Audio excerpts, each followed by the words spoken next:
When I was 23, I started seeing a guy named Ethan. We met on a dating app, one of those casual swipe right things that usually lead nowhere, but something about him felt different. At first, he seemed polite, a little awkward, but harmless. Our first date was a quick coffee meetup at a small cafe downtown. Less than an hour, nothing intense, more like a screening to see if we got along. He asked questions, laughed politely at my jokes, and seemed like someone I could get to know. I left feeling neutral, intrigued but cautious. The second date was a few drinks at a quiet bar in the city. This time, we loosened up a little. He told stories about his childhood, his family, his work, and I shared some of my own experiences. It felt light and easy. I remember thinking that maybe, just maybe, he was someone I could consider dating. He wasn't perfect, nobody is, but I liked that he seemed sincere, even if a little socially awkward. Then came the third date, dinner at a small Italian restaurant near the river. The place had dim lighting and soft music playing, a cozy little spot that made me feel like the night could be romantic. But as we talked, something started to feel off. Ethan's laughter sometimes sounded forced. His questions felt rehearsed. He leaned in too close, and there was a strange intensity in his gaze that made me uneasy. I brushed it off, telling myself I was overthinking it. But then came the kiss at the end of the night. Our first and only kiss. I convinced myself it was fine. After all, we'd spent hours talking, laughing, sharing stories. Still, there was a tiny gnawing in the back of my mind that I couldn't shake. Something about him didn't feel right.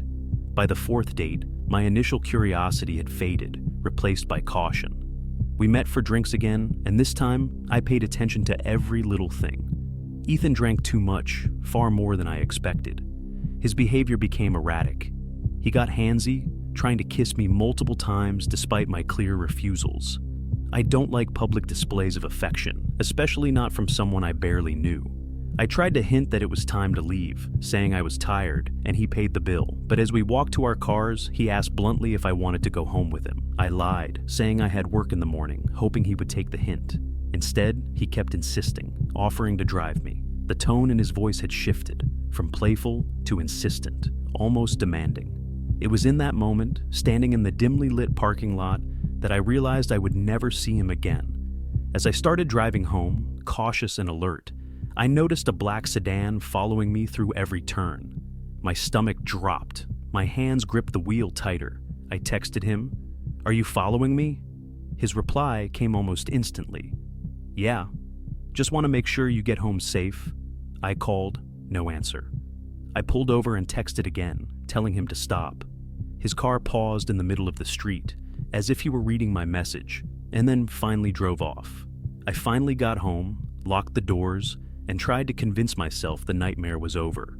But it wasn't. That night, I received a text from him, apologizing for being drunk and suggesting we do something low-key, like dinner at his place. My stomach twisted at the audacity. The next morning, he texted again, asking if the vibe between us was dead. I replied honestly, I didn't think we were a good match and needed to focus on myself. And that's when the messages began. Angry, accusatory, obsessive. He accused me of stringing him along for 4 dates, demanded reimbursement for everything he had bought me, and even revealed personal details that I hadn't shared with him. My chest tightened as I read them. I blocked him, thinking that would end it. It didn't. The next day, my phone rang non-stop. No caller ID. Over and over. I ignored the calls, but the anxiety never left me. Then, when my parents weren't home, I came back from work to find a bouquet of flowers on the porch. A card was tucked inside, apologizing and asking for another chance. He somehow knew where I lived. My hands shook as I held the flowers, unable to comprehend the audacity.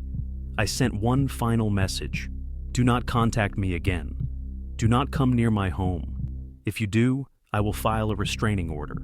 I blocked him again, hoping this would be the end of it. A few nights later, I awoke in the middle of the night to faint noises downstairs. My bedroom was in the loft, the highest part of the house, and every sound seemed amplified. At first, I tried to convince myself it was just the wind, but then I heard the unmistakable creak of stairs. My heart pounded. My chest felt tight. I crawled under the bed with my phone and dialed 911, whispering everything as quietly as I could. Footsteps reached my door, and then I heard drawers opening. A low, muttered voice made my blood run cold. I recognized it instantly. Ethan. I could see the outline of his shoes beneath the bed as he sat there, motionless, and the minutes felt endless. Then he cursed under his breath, stood up, and walked back down the stairs. The front door clicked shut. The police arrived minutes later, their presence simultaneously comforting and surreal. They searched the house, discovering an unlocked window large enough to crawl through, the likely entry point. I gave a detailed statement, submitted all my texts, and obtained a restraining order. But even after that, I couldn't relax. Every creak, every passing car, every shadow outside made my heart race.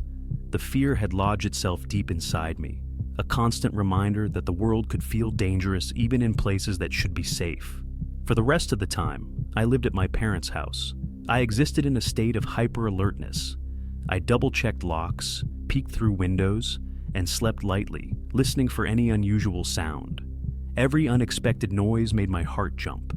Even after I moved out years later, the unease lingered. I still check locks multiple times, glance over my shoulder, and pause at darkened streets. Sometimes, when I'm alone in a quiet room, I can't help but wonder if he's out there somewhere, silently observing, waiting.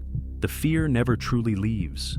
It has become a part of me, a shadow that follows silently, reminding me that boundaries can be easily ignored, that danger can hide behind a friendly smile, and that the most ordinary-seeming people can sometimes pose the most extraordinary threats.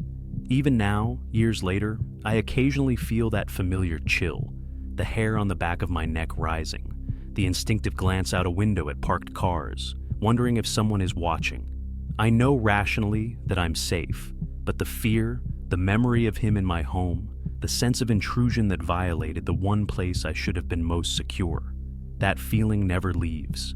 It stays like a scar you cannot see but cannot forget, a haunting reminder of how quickly trust can be broken and how deeply danger can embed itself in everyday life.